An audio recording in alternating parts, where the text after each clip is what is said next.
तो दोस्तों आज हो गया है 21 मई 2020 गुरुवार का दिन। बात करेंगे आज के मुख्य समाचार, बड़ी खबरें और महत्वपूर्ण जानकारी निकल कर आ चुकी है। किसान भाइयों के लिए बड़ी खुश खबर आ रही है। राज्य सरकार की ओर से फैसला है जिसमें आर्थिक सहायता प्रदान की जाएगी। बैंक खाताधारकों के लिए भी बड़ी खबर अपडेट। रेल यात्रियों के लिए टिकट बुक करने को लेकर बड़ी खबर आ रही है। साथ ही सरकार की ओर से आर्थिक पैकेज में जो ऐलान किए गए उनको लेकर बड़ा अपडेट आया है। वहीं लॉकडाउन 4 को लेकर केंद्र सरकार की ओर से नए नियम अपडेट हुए हैं। प्राइवेट कर्मचारियों के लिए भी एक और बड़ा ऐलान किया गया है सरकार की तरफ से। साथ ही 10वीं और 12वीं की बोर्ड परीक्षाओं को लेकर भी बड़ी खबर आ रही है। मनरेगा श्रमिकों के लिए भी अपडेट। इसके अलावा दोस्तों अलग अलग राज्यों से आई हुई बेहद ही महत्वपूर्ण और सिलेक्टेड खबरें हैं। एक एक खबर आप लोगों के लिए सिलेक्ट करके लाई गई है, तो पूरा वीडियो ध्यान से देखिएगा। बीच में अगर आप लोगों ने वीडियो को बंद कर दिया तो फिर काम की जानकारी से आप वंचित रह सकते हैं। जल्दी से दोस्तों लाइक और शेयर वाला बटन दबाइए इस वीडियो पर और शुरुआत करते हैं पहली बड़ी खबर की। संपूर्ण भारत का 21 मई 2020 का मौसम पूर्वानुमान हम जानेंगे। अगले 24 घंटों के दौरान तटीय उड़ीसा, गंगीय पश्चिम बंगाल में हल्की से मध्यम बारिश की उम्मीद है। उड़ीसा और पश्चिम बंगाल के तटों से सटे समुद्री इलाकों में तथा उत्तरी तमिलनाडु के तटीय भागों पर बंगाल की खाड़ी में उथल पुथल मची रहेगी। केरल और तटीय कर्नाटक में बारिश की गतिविधियां कम हो जाएगी, लेकिन कुछ स्थानों पर मध्यम से तेज बौछारें जारी रहेगी। उप हिमालय, पश्चिम बंगाल, सिक्किम, पूर्वोत्तर भारत, आंतरिक कर्नाटक, जम्मू कश्मीर, मुजफ्फराबाद और गिलगित बाल्टिस्तान में हल्की से मध्यम बारिश हो सकती है। हिमाचल प्रदेश, उत्तराखंड, पंजाब, मध्य महाराष्ट्र, आंतरिक उड़ीसा, पूर्वी झारखंड और पूर्वी बिहार के कुछ हिस्सों में हल्की बारिश के अनुमान है। वही दोस्तों बता दें राजस्थान, मध्य प्रदेश, गुजरात और विदर्भ के कुछ इलाकों में लू का प्रकोप दिखाई दे सकता है। मौसम की जानकारी के बाद आगे बढ़ते हैं दोस्तों। देश और दुनिया में वायरस को लेकर क्या अपडेट चल रहा है आइए जानते हैं। भारत में वायरस के मामले लगातार बढ़ते जा रहे हैं। बुधवार को वायरस से संक्रमित लोगों की संख्या 1,06,750 हो गई। वहीं पिछले 24 घंटों में वायरस के 5,611 नए मामले सामने आए और 140 लोगों की जान गई है। साथ ही राहत की बात यह है कि इस बीमारी से अब तक 42,298 मरीज ठीक हो चुके हैं। रिकवरी रेट सुधरकर 39.62% पर पहुंच गया है। वहीं दोस्तों दुनिया भर में वायरस को लेकर क्या अपडेट चल रहा है तो ये भी देख लेते हैं। दुनिया में अब तक 50,39,429 लोग संक्रमित बताए जा रहे हैं। वहीं दुनिया भर में 3,26,501 लोगों की जान जा चुकी है। वहीं दोस्तों करीब 19,94,012 मरीज इस बीमारी से ठीक हो चुके हैं। अमेरिका में संक्रमित लोगों की संख्या 15,77,865 हो गई है और अमेरिका में 93,867 लोगों की जान जा चुकी है। अगली बड़ी खबर चक्रवाती तूफान अम्फान को लेकर। पश्चिम बंगाल के 24 नॉर्थ परगना में 5500 मकानों को तहस नहस कर दिया है इस तूफान ने। इस साल के पहले सुपर साइक्लोन अम्फान ने बुधवार की शाम को लैंडफॉल किया और इसके बाद तूफान ने बड़ी तबाही मचाते हुए जनजीवन को बुरी तरह से अस्त व्यस्त कर दिया। पेड़, बिजली के खंभे, टेलीफोन टावर धराशायी हो गए। बड़े पैमाने पर सार्वजनिक संपत्ति को नुकसान पहुंचा। 10 से 12 लोगों की जान भी चली गई इस तूफान की वजह से, ऐसी खबरें आ रही है। यहाँ तक कि दोस्तों कई मकानों के गेट और खिड़कियों के शीशे तक टूट गए हैं। आप अंदाजा लगा सकते हैं कितना खतरनाक तूफान आया। अगली बड़ी खबर है दोस्तों, देश में 1 जून से चलेगी ये नॉन एसी ट्रेनें। आज से बुक कर पाएंगे टिकट। जी हाँ दोस्तों, कल वाले वीडियो में हमने देखा था कि रेलवे एक बार फिर से 1 जून से ट्रेनें शुरू करने जा रहा है। उन ट्रेनों को लेकर टिकट बुक करने की जो अपडेट खबर है वो आ चुकी है, यानी आज से ही टिकट बुक कर पाएंगे। ये ट्रेनें जो है वो श्रमिक स्पेशल ट्रेन और 15 जोड़ी राजधानी ट्रेनों के अतिरिक्त चलाई जा रही है। इन ट्रेनों की जो सूची है वो रेलवे ने वेबसाइट पर जारी कर दी है। तो दोस्तों अगली बड़ी खबर है ग्रो ऐप के बारे में। जी हाँ दोस्तों, ग्रो ऐप ने 4 साल कंप्लीट कर लिए हैं। अगर आपको नहीं मालूम है कि ये ग्रो ऐप क्या है तो आपको बता दें कि grow app mutual fund investment platform है और इतने कम समय में 60 लाख लोगों ने अपने इन्वेस्टमेंट के लिए इस प्लेटफॉर्म को चुना है। यहाँ पर आप बड़ी ही आसानी से किसी भी म्यूचुअल फंड में इन्वेस्ट कर सकते हैं और यहाँ पर सारा काम 100% पेपरलेस होता है। यानी दोस्तों इस प्लेटफॉर्म पर आप 2 मिनट से भी कम समय में रजिस्ट्रेशन कर सकते हैं। रजिस्ट्रेशन के लिए आपको सिर्फ अपना पैन कार्ड, फोटो और बैंक डिटेल देना होता है और उसके बाद ग्रो की तरफ से आपकी केवाईसी ऑटोमेटिक वेरीफाई कर ली जाती है और उसके बाद आप यहाँ पर सिप या फिर लमसम के थ्रू में इन्वेस्टमेंट कर सकते हैं। एग्जाम्पल के लिए मैं यहाँ आपको टाटा डिजिटल इंडिया फंड में इन्वेस्ट करके दिखाता हूँ। यहाँ पर मैंने मंथली 5,000 रुपए के हिसाब से सिप में टाटा डिजिटल इंडिया फंड में इन्वेस्ट किया है और इस प्लेटफॉर्म पर वैसे आपको हजारों तरह के म्यूचुअल फंड दिख जाएंगे और फिर उनमें से आप अपनी मर्जी से किसी भी मनचाहे म्यूचुअल फंड में अपना पैसा इन्वेस्टमेंट कर सकते हैं। वीडियो के डिस्क्रिप्शन में एक लिंक दिया गया है जहां से आप इस ऐप को डाउनलोड करके रजिस्ट्रेशन कर सकते हैं और अपना मनचाहा इन्वेस्टमेंट कर सकते हैं।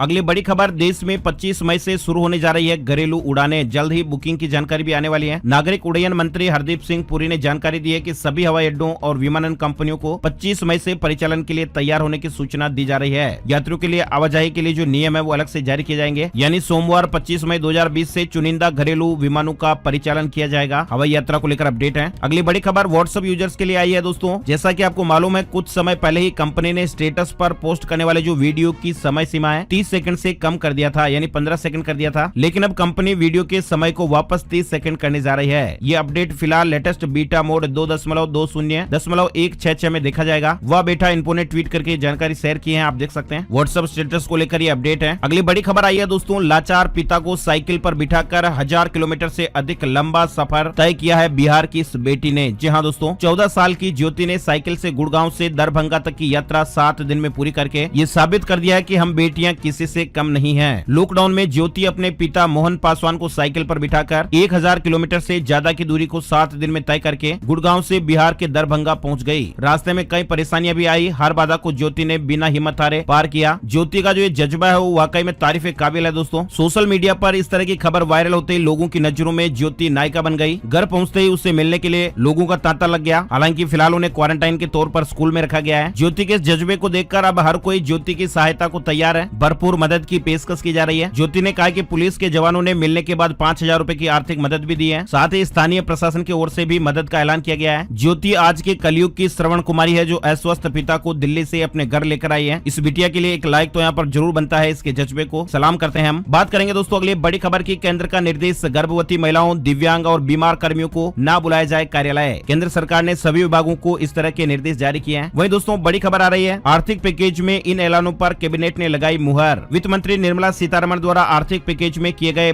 कई बड़े ऐलानों को केंद्रीय कैबिनेट ने मंजूरी दे दी है। प्रधानमंत्री नरेंद्र मोदी जी की अगुवाई में बुधवार को कैबिनेट की बैठक हुई। छोटे उद्योगों के लिए 3 लाख करोड़ रुपए क्रेडिट गारंटी स्कीम को मंजूरी दी गई। पीएम मत्स्य संपदा योजना पर भी मुहर लगाई गई। साथ ही एफएमई के 10,000 करोड़ रुपए के पैकेज को मंजूरी मिली है। कॉमर्शियल माइनिंग को भी मंजूरी दी गई है। प्रधानमंत्री व्यय वंदना योजना की जो तारीख है उसे आगे बढ़ा दिया गया है। इस योजना का लाभ अब 31 मार्च 2023 तक लिया जा सकेगा। साथ ही 8 करोड़ प्रवासी मजदूरों को फ्री में मिलेगा राशन। मुफ्त में अनाज देने के फैसले को सरकार ने मंजूरी दे दी है। केंद्र सरकार अगले 2 महीने तक प्रवासी मजदूरों को बिना राशन कार्ड के भी प्रति व्यक्ति 5 किलोग्राम चावल या गेहूं और प्रति परिवार 1 किलोग्राम चना उपलब्ध कराएगी। अगली बड़ी खबर आ रही है, आईबीपीएस रिजल्ट 2020 को लेकर बैंक, पीओ, क्लर्क सहित अन्य भर्ती परीक्षाओं का जो परिणाम है वो जारी हो गया है। IBPS.in वेबसाइट पर आपको इनकी डिटेल जानकारी मिल जाएगी। Bank, PO, MT, clerk, SO भर्ती परीक्षा के जो परिणाम है वो जारी हो गए हैं। बैंक जॉब को लेकर अपडेट है। अगली बड़ी खबर आ रही है, वित्त मंत्री ने कहा बिजली वितरण कंपनियों को पैसे दिए ताकि किसानों को मुफ्त में बिजली मुहैया करा सके। वित्त मंत्री निर्मला सीतारमण ने नेटवर्क 18 के साथ खास बातचीत में कहा बिजली वितरण कंपनियों को पैसा दिया गया है ताकि वो गरीबों और किसानों को फ्री में बिजली मुहैया करा सकें। साथ ही अगली बड़ी खबर देख सकते हैं, रेलवे स्टेशनों पर शुरू होगी खान पान और अन्य जरूरी चीजों की बिक्री। रेलवे बोर्ड ने स्टेशनों पर खान पान बिक्री इकाइयों को खोले जाने की अनुमति दे दी है। साथ ही कहा है कि फूड प्लाजा जलपान वस्तुओं को केवल लेकर जाने की अनुमति होगी, यानी वहां पर बैठकर खाने की व्यवस्था नहीं की जाएगी। बड़ी खबर है दोस्तों, हमने आपको पहले भी बताई थी। इस खबर के बारे में दोस्तों के लगातार कमेंट मिले थे। विशेष काम के लिए एक राज्य से दूसरे राज्य में जाने के लिए आप खुद ई पास बना सकते हैं। ई पास बनवाने के लिए सरकार ने एक वेबसाइट लॉन्च की हुई है, serviceonline.gov.in। इस वेबसाइट पर आपको विजिट करना होगा और यहाँ पर आप अपने राज्य का नाम सेलेक्ट करके आपको जिस राज्य की यात्रा करनी है उस राज्य को सेलेक्ट कर सकते हैं। वेबसाइट आप स्क्रीन पर देख सकते हैं। वहीं दोस्तों बड़ी खबर आई है, 10वीं और 12वीं की परीक्षाओं के लिए लॉकडाउन के नियमों में छूट दी गई है। केंद्रीय गृह मंत्री अमित शाह ने कहा कि गृह मंत्रालय ने कक्षा 10वीं और 12वीं की बोर्ड परीक्षा आयोजित करने के लिए लॉकडाउन के नियमों में छूट दी है। अमित शाह ने ट्वीट किया कि बड़ी संख्या में छात्रों की शैक्षणिक हितों को ध्यान में रखते हुए सामाजिक दूरी अपनाने, फेस मास्क पहनने जैसी शर्तों के साथ कक्षा 10वीं और 12वीं की बोर्ड परीक्षा आयोजित करने के लिए लॉकडाउन के नियमों में छूट देने का निर्णय लिया गया है। हालांकि किसी भी परीक्षा केंद्र को कंटेनमेंट जोन में अनुमति नहीं दी जाएगी, यानी कंटेनमेंट जोन में एग्जाम सेंटर नहीं बनेगा। शिक्षकों, कर्मचारियों, छात्रों को अनिवार्य रूप से फेस मास्क पहनना होगा। इसके अलावा परीक्षा केंद्रों पर थर्मल स्क्रीनिंग, सैनिटाइजर की व्यवस्था भी होगी। अगली बड़ी खबर आ रही है, औद्योगिक गतिविधियां शुरू होने पर सरकार प्रवासियों को वापस शहर आने में मदद करेगी। प्रवासियों के लिए बड़ी खबर है। वित्त मंत्री निर्मला सीतारमण ने बुधवार को कहा कि सरकार प्रवासियों को शहरों में वापस लाने के लिए योजना बनाएगी। वही दोस्तों अगली बड़ी खबर आ रही है, यूपीएससी को लेकर। यूपीएससी प्रीलिम्स परीक्षा की जो नई तिथि की घोषणा है वो फिर से आगे बढ़ गई है। आयोग ने कहा कि हालात को मद्देनजर रखते हुए 5 जून 2020 को नई परीक्षा तिथि आधिकारिक वेबसाइट पर अपलोड कर दी जाएगी। इस संबंध में आयोग ने बुधवार को एक नोटिफिकेशन भी जारी किया था। वहीं दोस्तों बड़ी खबर है, कर्मचारियों के लिए ईपीएफ में कर्मचारी जमा कर सकते हैं 10% से अधिक राशि। सरकार ने इसको लेकर स्पष्ट कर दिया है। लेबर मिनिस्ट्री ने स्पष्ट किया है कि कर्मचारी चाहे तो इस साल मई, जून और जुलाई के दौरान पीएफ फंड में 10% से ज्यादा अंशदान भी कर सकते हैं। हालांकि नियोक्ता हर कर्मचारी के लिए अपने अंशदान को 10% पर सीमित रख सकते हैं। बड़ी खबर आ रही है, जूम ऐप पर प्रतिबंध के लिए सुप्रीम कोर्ट में याचिका लगाई गई है। निजता के अधिकार हनन का आरोप लगाया गया है। वीडियो कॉलिंग ऐप जूम पर प्रतिबंध लगाने के लिए सुप्रीम कोर्ट में एक जनहित याचिका दाखिल की गई। याचिका में निजता के अधिकार का हवाला देते हुए कोर्ट से आग्रह किया गया है कि वह केंद्र सरकार को इस ऐप पर तब तक प्रतिबंध लगाने लगाने का निर्देश दें जब तक कि कोई उचित कानून नहीं बन जाता। वहीं दोस्तों बड़ी खबर आ रही है कैबिनेट मंजूरी को लेकर कोयले की कॉमर्शियल माइनिंग करने वाली कंपनी को कमाई का कम से कम 4% हिस्सा सरकार को देना होगा। यानी सरकार ने रेवेन्यू शेयरिंग आधार पर कोयले की कॉमर्शियल माइनिंग की प्रक्रिया तय कर दी है। बुधवार को बैठक में इस तरह का फैसला लिया गया। वहीं हरियाणा को लेकर अगली बड़ी खबर है, अनिल विज बोले हरियाणा सरकार नहीं शुरू करेगी अंतर्राज्यीय बस सेवा।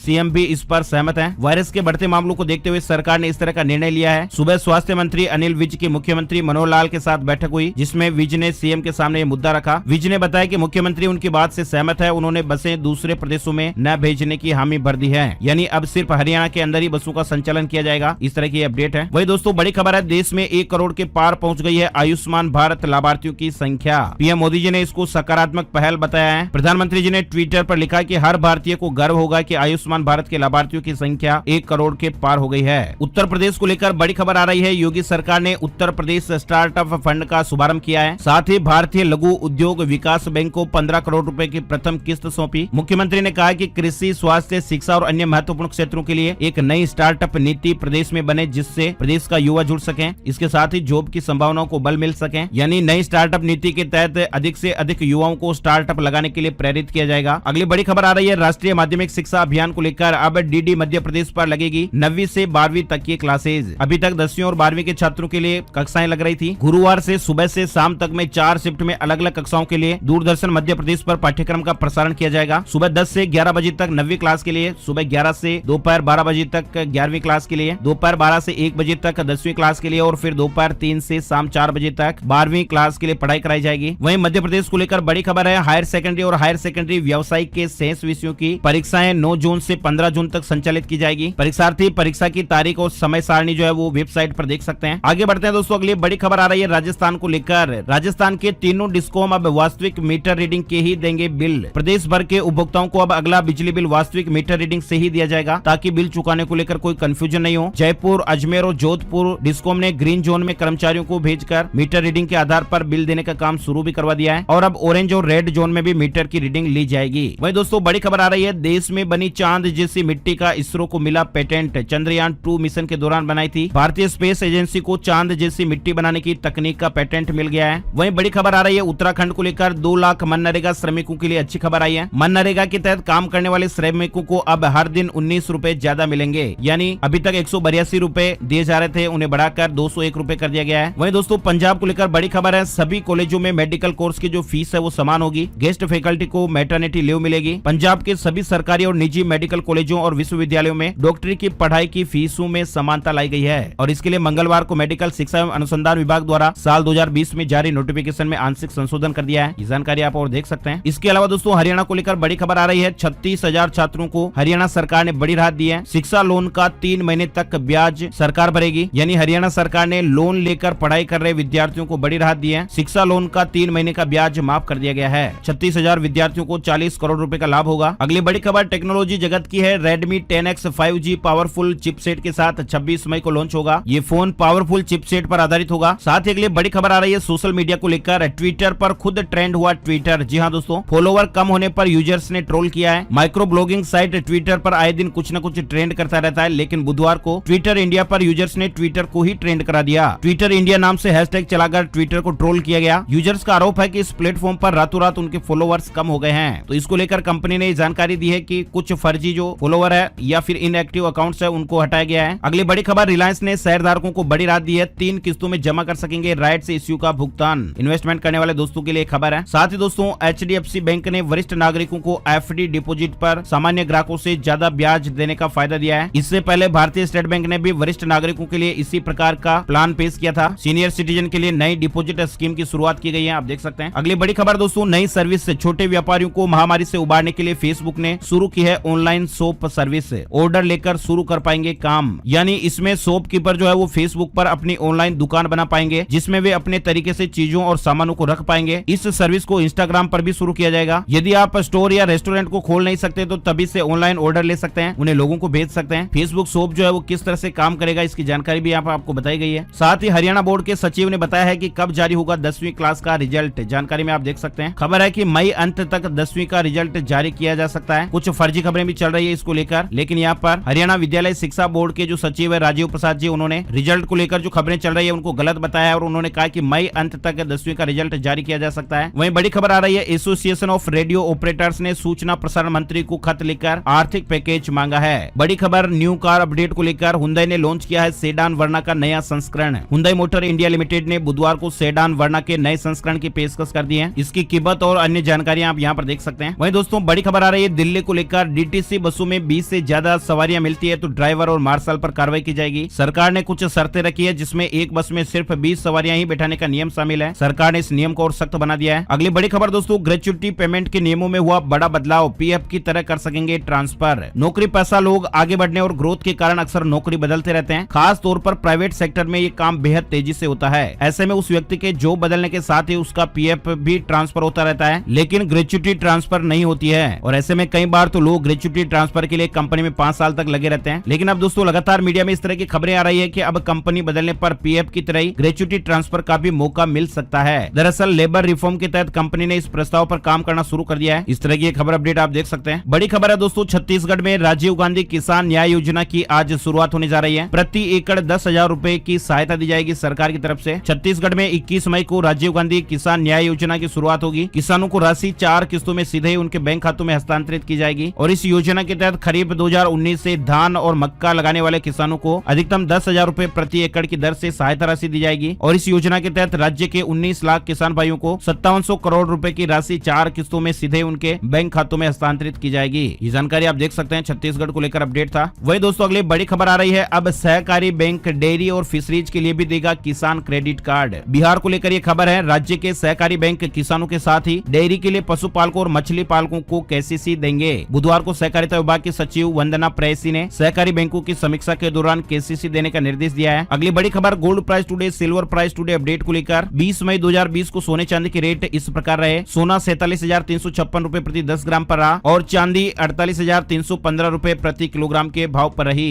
India Boolean and jewellers association की वेबसाइट पर आपको इसकी जानकारी और मिल जाएगी। तो दोस्तों आज के वीडियो में फिलहाल बस इतनी खबरें। वीडियो पूरा देखने के लिए आपका बहुत बहुत धन्यवाद। लाइक और शेयर करना ना भूले। और हाँ दोस्तों, पहली बार ये वीडियो आपने देखा है तो लाल वाला बटन सब्सक्राइब कर दबा दें ताकि आपके मोबाइल पर ऐसी ही काम की जानकारियों के अपडेट हर रोज आपको मिलते रहेंगे। जय हिंद, जय भारत, वंदे मातरम।